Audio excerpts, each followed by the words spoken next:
Welcome to the Eternal ROI podcast, where we share the real stories of workplace transformation. And now, here are your hosts, Will Stewart and Chris Patton. Welcome to the Eternal ROI podcast. So good to have each and every one of you watching on Facebook and listening on your podcast apps. I'm Will Stewart, joined as always by Chris Patton, CEO of His Way at Work. Hey, Chris. How are you, Will? Doing great. Man, I'm excited today. We have Richard Williams. Yeah. He is owner and CEO of Lineage.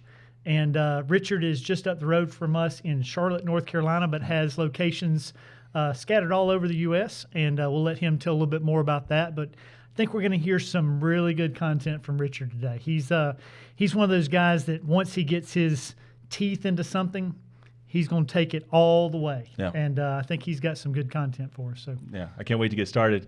Richard, welcome to the show. Thank you. Appreciate it. Glad to be here. So for the people who aren't familiar with you, aren't familiar with the company, give us kind of that bird's eye view, size of your company, kind of what you guys do and all that. Sure. Lineage is a family-owned business. I'm second generation.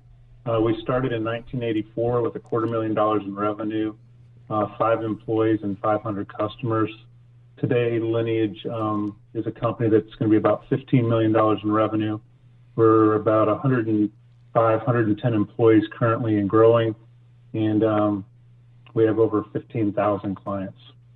So that's a little bit about, kind of our growth track. What we do is we're in the business critical communication space. So anything that somebody would want to do to communicate from a business to a client in the form of paper in the mail, whether that be an envelope, putting something into it, addressing a marketing piece, building the contents inside of it, the composition of the document, or if they don't want to do software or hardware solutions, which is what we specialize in, we also have an outsourcing company. They can just give us their files and we'll print all of that. So on an average day during our busy season, we're printing up to 400,000 pieces of mail every day and mailing them.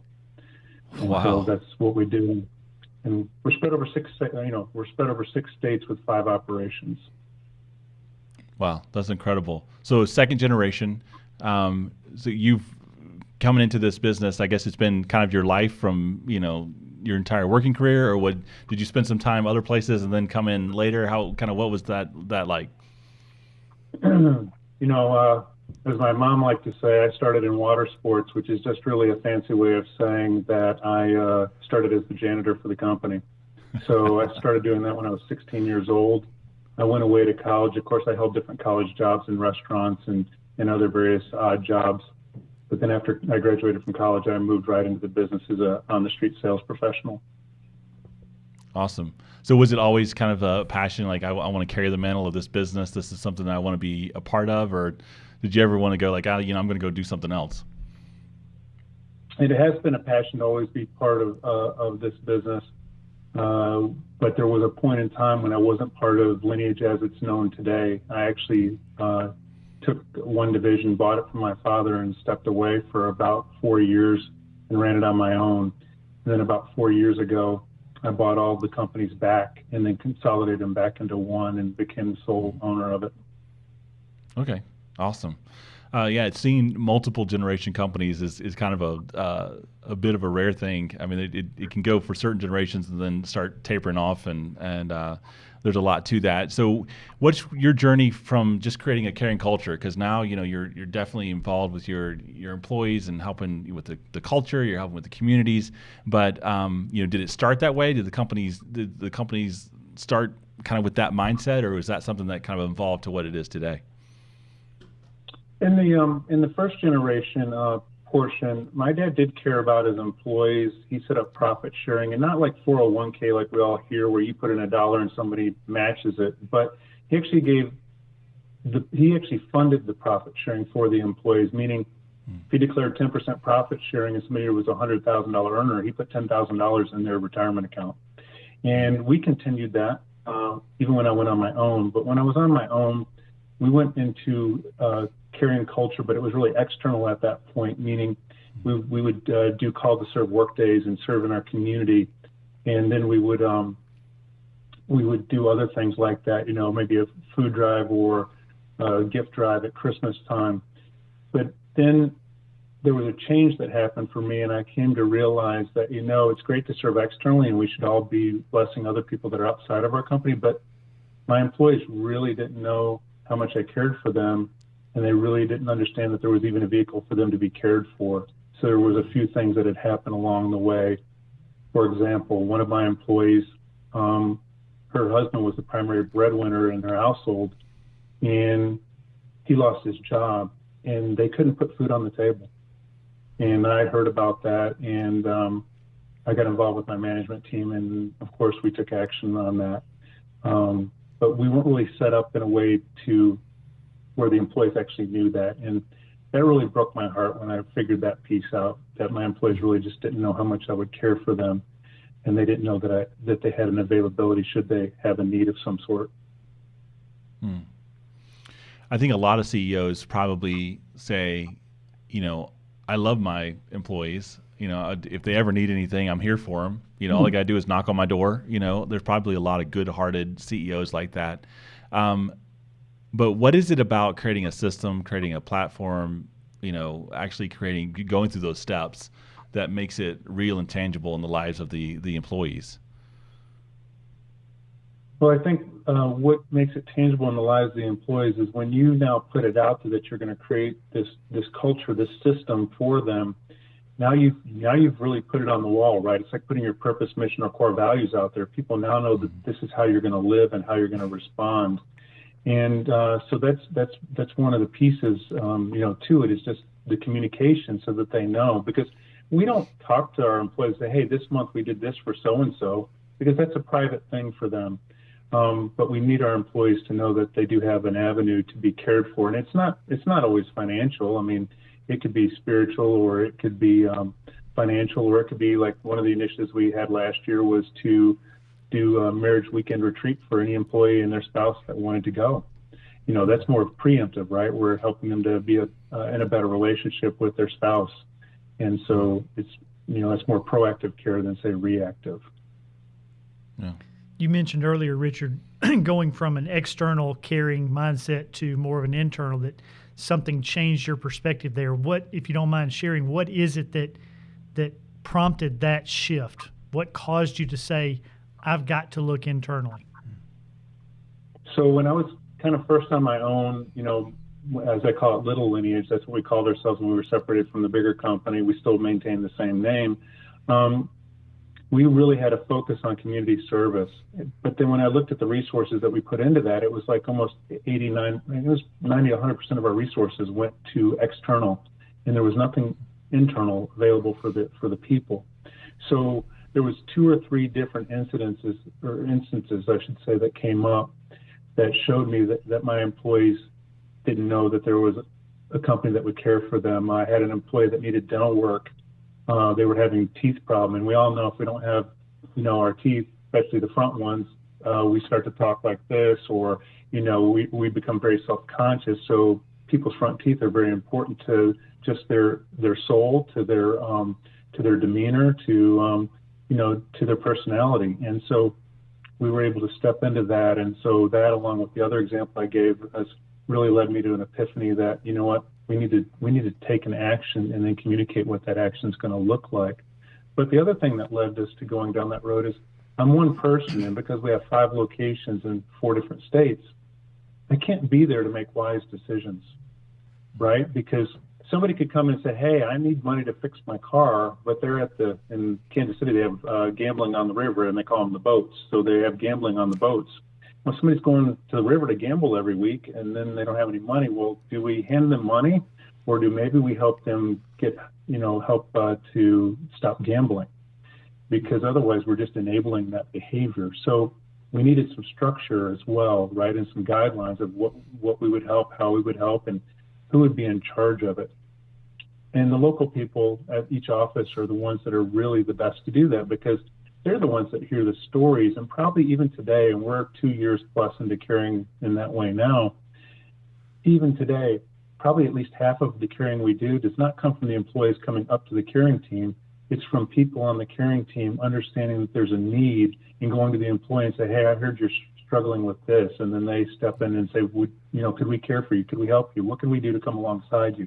It could be something as simple as providing a meal to a family when a loved one's in the hospital. It doesn't have to be big dollars. That's great. I think a lot, as Will was saying earlier, a lot of CEOs have the mindset.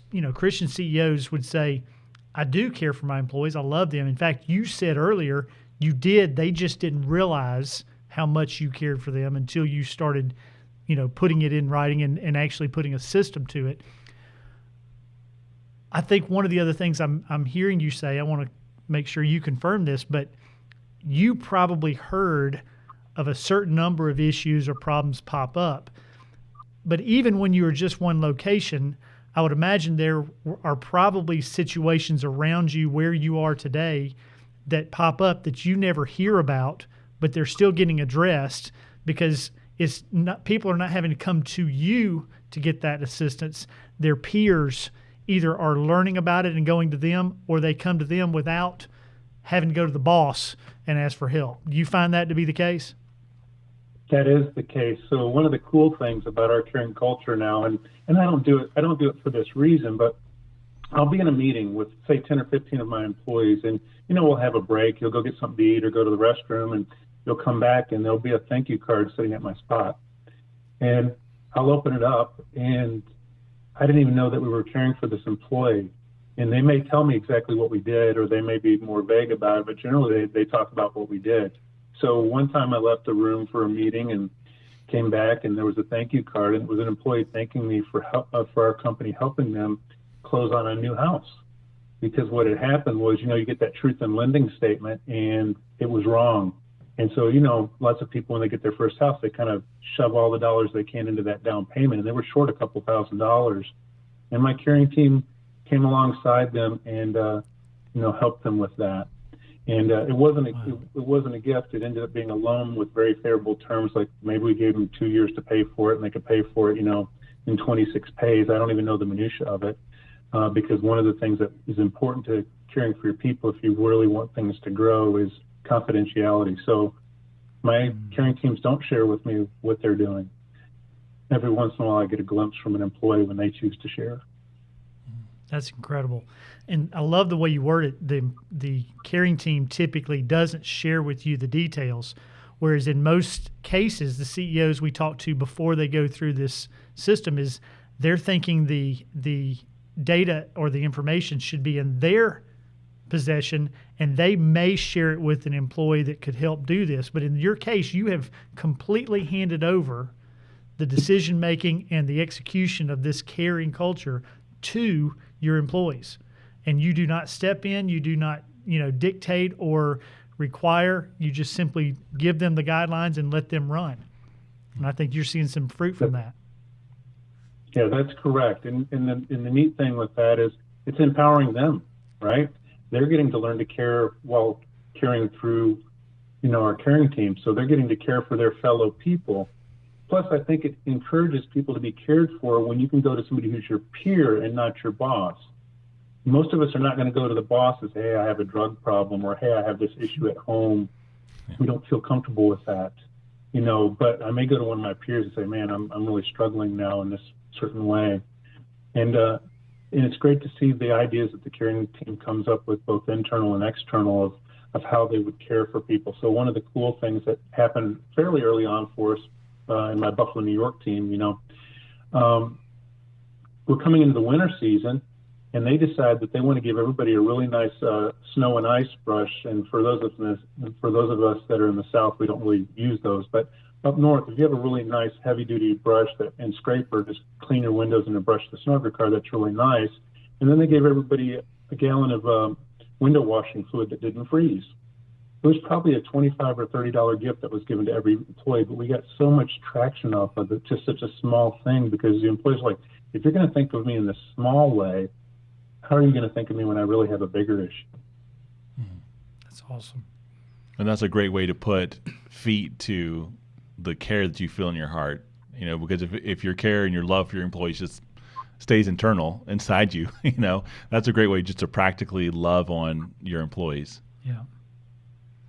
Yeah, so it is. It's and you're unleashing the power, right? Because as I talk in my company, we talk about flavoring the tea. I can only flavor so much of the tea within the Lineage family because it's only people I directly come in contact with. And probably if you boil it down, of all of my 105, 110 employees, I probably come in direct contact with 8 to 10 people in a really, where I'm talking to them frequently, where I have a deep level relationship with them. My frontline workers that are, say, working in the plant, processing mail or picking up mail, or my service techs, I don't get as much opportunity to do that with them. Although I do make an effort, I do call my employees up on the phone and just talk to them. But you have to have a relationship. When you have a relationship, that's when somebody has an opportunity to be cared for. Because we all have our pride, which can get in our way of asking for help. We all have our worries and our fears, which can get in our way. So we have to have a comfort level. And so the better you have a comfort level with a person, the better the opportunity that you have. And in that first story I told you about the employee that couldn't put food on her table, she didn't come forward to us. My management team heard about it and brought it to me, and so we just huddled up and figured it out and did it. But now we have, a better system in place. Maybe that person, if should it happen again, would come forward to the caring team. It takes time because you do have to build that trust. That's why confidentiality is very, high on the list. Yeah, that's great. So I want to shift direction a touch. You have shown you mentioned over the last several years, an ability through this caring team and through the work that you've done to care in these ways that you've just described. But occasionally, either the world throws at us or circumstances in our community throws at us a challenge that is bigger than that, right? And then it's not something that's just one particular employee's physical, emotional, or spiritual needs, but instead it's a community need. And I want you to speak a little bit to the beginning of this, but last year in 2020, when the racial tensions hit a peak back in the early part of the year, shortly after COVID had really taken a hold of this country, you had a chance we all had chances to do something. You took that opportunity and started moving down a path that you're still on. And so I'd like to hear from you, for those that are listening, what is it, one, that came to your attention? What was the decision-making process you went through first to choose to take the action you took? And then second, how did that progress? Where did that go from there, and where does that take you today? Sure. So I think how it came to my attention is because of the connection that I have built with some of my employees. And obviously I'm trying to build it with all of them all the time, but I shared my face story with all of my employees in an open environment where I just laid my whole heart out there and put everything out there for them. And so I was able to make some connections with some employees who came up after the meeting, and we were able to have meaningful conversation. Maybe it was a minute, maybe it was 3 minutes, maybe it was 5. But one of those employees in one of my offices, they come up and talk to me. And so this was 2 years before